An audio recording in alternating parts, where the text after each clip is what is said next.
Aku dulu kan di sana itu kerja di luar job ya, sering sering kerja di rumah tetangga.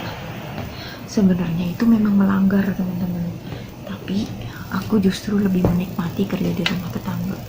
Karena apa? Karena di sana dikasih makan lebih enak dari di rumah majikan ya, dan di sana juga bisa istirahat kalau misalkan siang gitu habis makan tidur bentar gitu kan, merem gitulah kalau nggak ada orang ya, merem bentar gitu kan di WC atau di mana, pokoknya kalau pas di WC tertutup nggak ada orang itu aku pasti merem bentar. Somehow I woke up out in Beverly, fucked up, smelling like that bourbon. And I end up alone, I'm not certain. Hey, halo, assalamualaikum warahmatullahi wabarakatuh. Ketemu maning bareng nyong, bapak kita saya serasa kurang apa kurang ke kurang apa kurang benar guys. Jadi, salam kenal yang belum kenal, dan yang udah kenal semoga nggak bosan lihat Bobby terus ya. Dan pemandangan di belakang aku ini model madil ya, karena Bobby hari ini mau lipat baju mumpung si nenek lagi tidur. Jadi kalau dia bangun marah kalau misalkan sering-sering nurunin baju teman-teman. Oke, sambil ngevlog sambil ngelipat baju teman-teman ya, di sini sambil cerita yang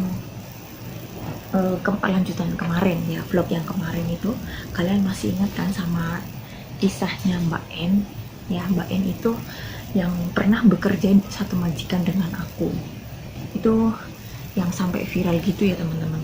Awalnya sih aku biasa aja karena mungkin memang kedua belah pihak itu ada hutang piutang, tapi yang gak aku habis pikirnya itu majikan bilang kalau katanya kerja di sana itu sudah dianggap seperti anak sendiri.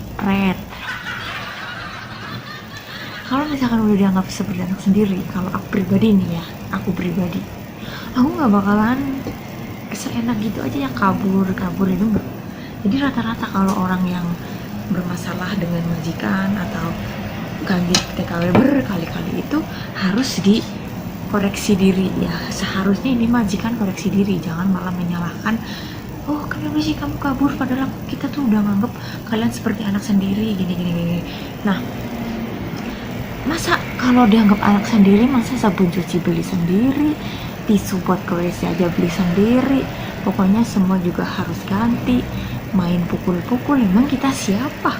Mereka aja nggak ngelahirin kita, orang tua kita aja nggak begitu banget ya nggak?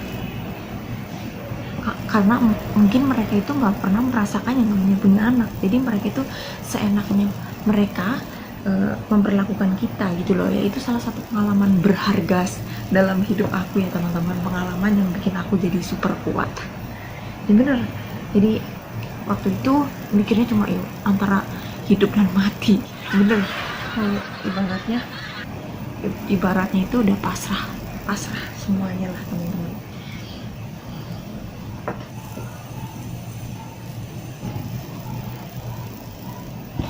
Dan setelah kemarin majikan aku diviralkan balik, itu dia langsung chatting sama aku, sama temen aku yang pokoknya yang kemarin bertiga itu live, itu chatting semua, katanya kita itu menggunakan kesempatan ini untuk balas dendam.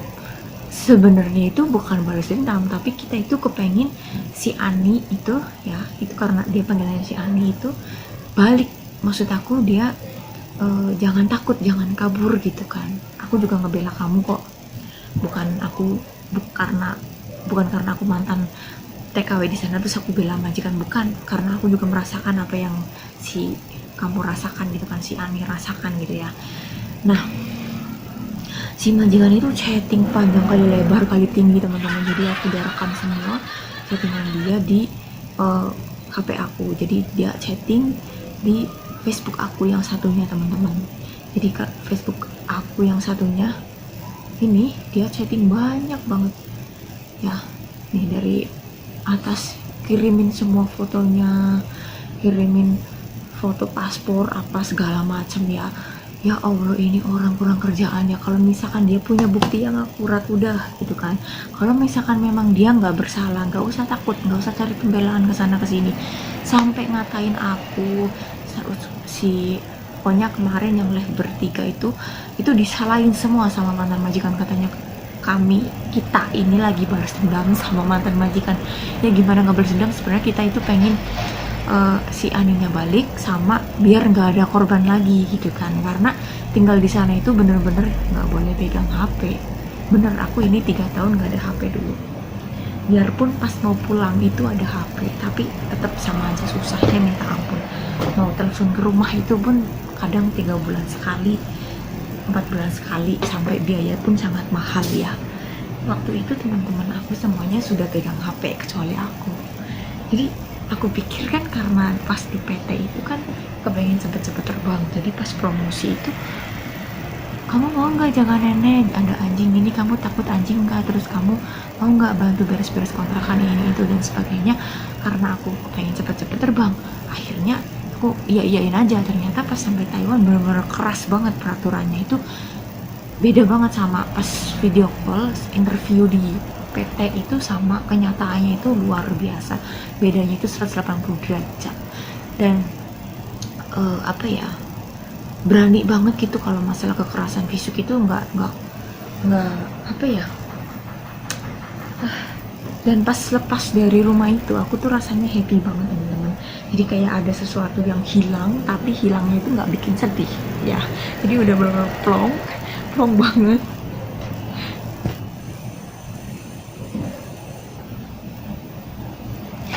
Jadi plong banget ya, kayak ada keluar dari neraka gitu ya. Oke teman-teman, ini lanjut lipet celana dalam nenek.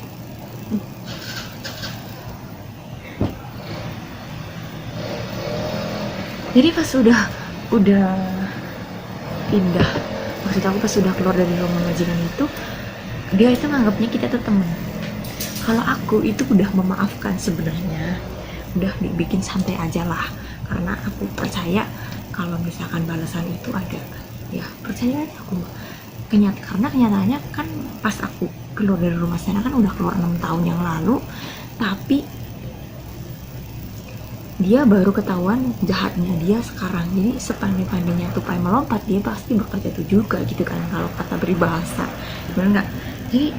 Jadi aku waktu dulu itu bener-bener cuma bisa sabar, diem gitu ya, dipukul ataupun diem gitu ya.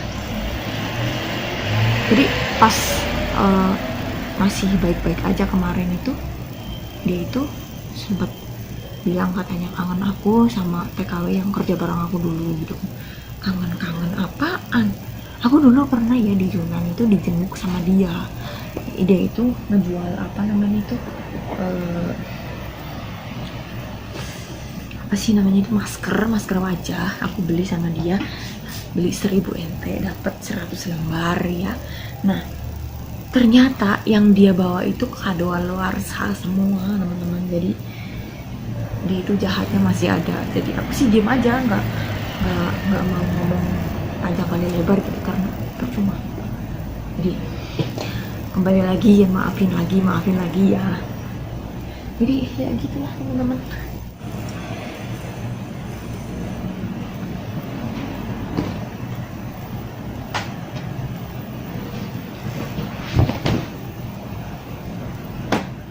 Ini ada baju aku, tutupin dulu. Kalian jangan lihat, nggak sopan. Terus juga pas tinggal di sana itu, kita data-data pribadinya kita itu diumpet-umpetin semua, kayak ARC, Cenpauka sama paspor ya. Kalau di sini memang ya disimpan sama kakek aku. Cuma kalau untuk apa namanya, ARC sama Cenpauka itu aku yang pegang teman-teman. Nih.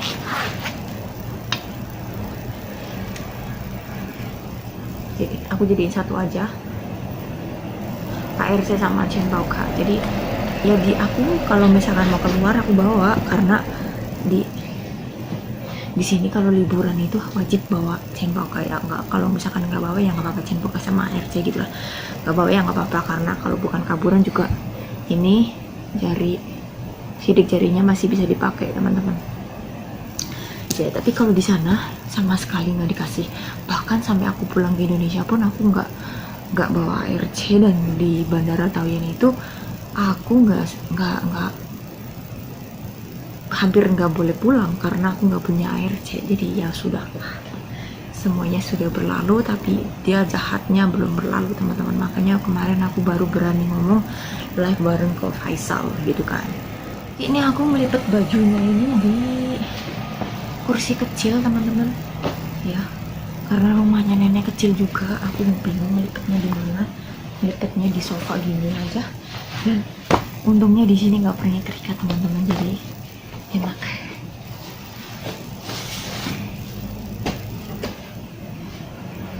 Ini order deal aku umpetin dulu ya, nggak sopan kalau dijemberin depan kalian.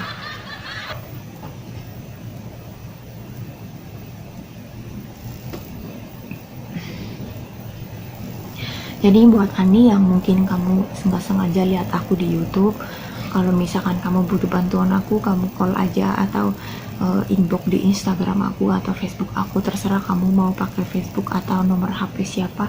Yang penting kamu kasih nama kamu, nanti aku bilangin ke Ko Faisal. Kamu jangan takut karena banyak teman-teman yang ngebela kamu. Teman-teman tahu kalau majikan kita itu jahat ya, jadi Ani kamu jangan takut ya. Ya guys, itu si Ani itu orangnya itu gaptek ya, kasihan nih, dia itu jarang main HP. Jadi mungkin kalau ada teman-teman di luar sana yang mungkin melihat Ani, melihat itu dia dipanggilnya Ani, nama aslinya bukan Ani,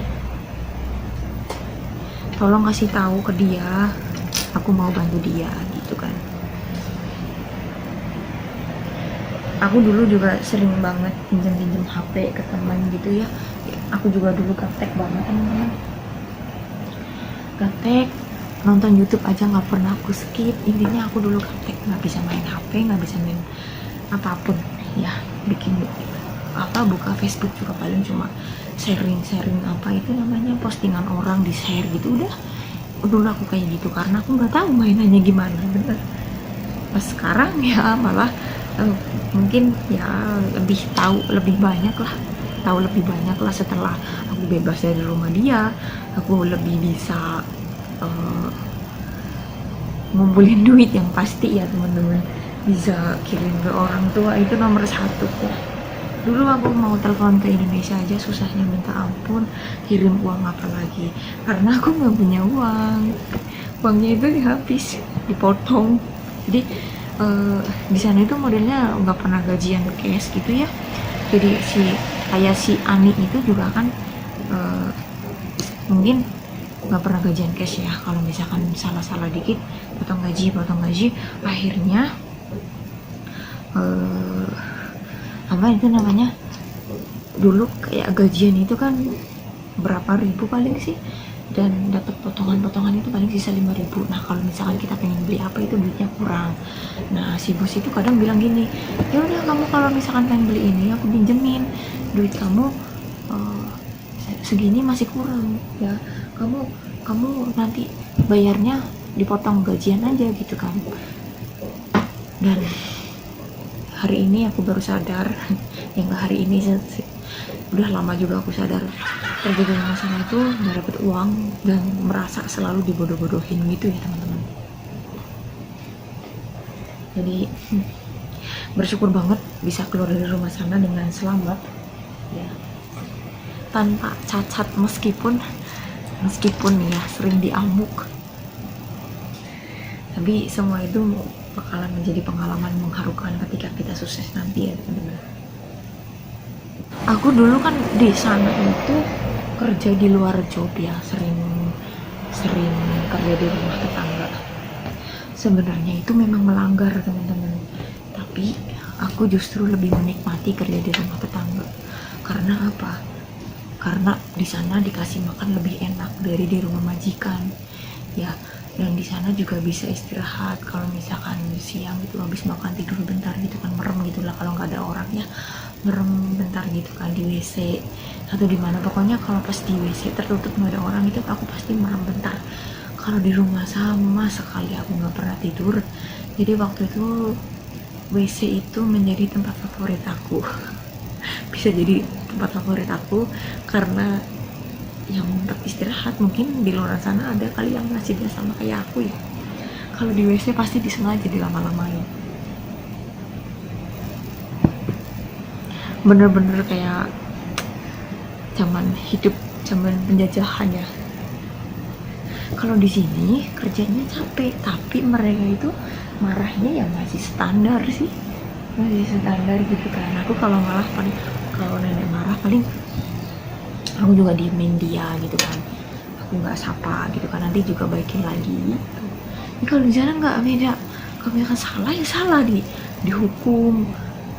Pernah itu si teman aku yang telepon bareng ke Faisal kemarin itu kan, pas apa itu kan mereka itu modelnya itu kan main sumpah-sumpahan gitu ya, modelnya itu main sumpah-sumpahan. Nah itu dipaksa disuruh sumpah atas nama anak. Kalau kamu nggak berani disumpah ya anak kamu nanti mati di Indonesia, dia bilangnya gitu. Coba pokoknya dia itu ngancem, kayak suruh sumpah suruh ngancem gitu ya. Sampai kayak ngancem gitu ya. Jadi ya bersyukur aja sih sampai sekarang udah bebas, udah lega, udah apa ya, sebenarnya nggak pengen bahas, cuma kok kelewatan ya kemarin itu dia masih dengan pedenya bilang kalau si ini mencuri, itu mencuri. Pokoknya saya nggak pernah takut, Bopi nggak pernah takut dengan ancaman dia ya. Jadi ya semoga teman-teman yang nggak sengaja nonton video aku, kalian selalu diberi kesehatan, rezeki yang banyak, dan majikan yang baik ya, biar nasibnya nggak kayak aku. Mungkin nasib aku nggak sebaik kalian ya teman-teman, tapi mungkin kalian nggak sekuat aku. Ya bener nggak? Yaudah teman-teman, ini Mbak Upi mau lanjut lipet baju aja. Mbak Upi mau pamit karena kalau ngobrol terus itu kerjanya nggak selesai-selesai ya. Terima kasih banyak buat semuanya, terima kasih yang selalu setia sama Mbak Upi. Bye bye, wassalamualaikum warahmatullahi wabarakatuh. Bye bye.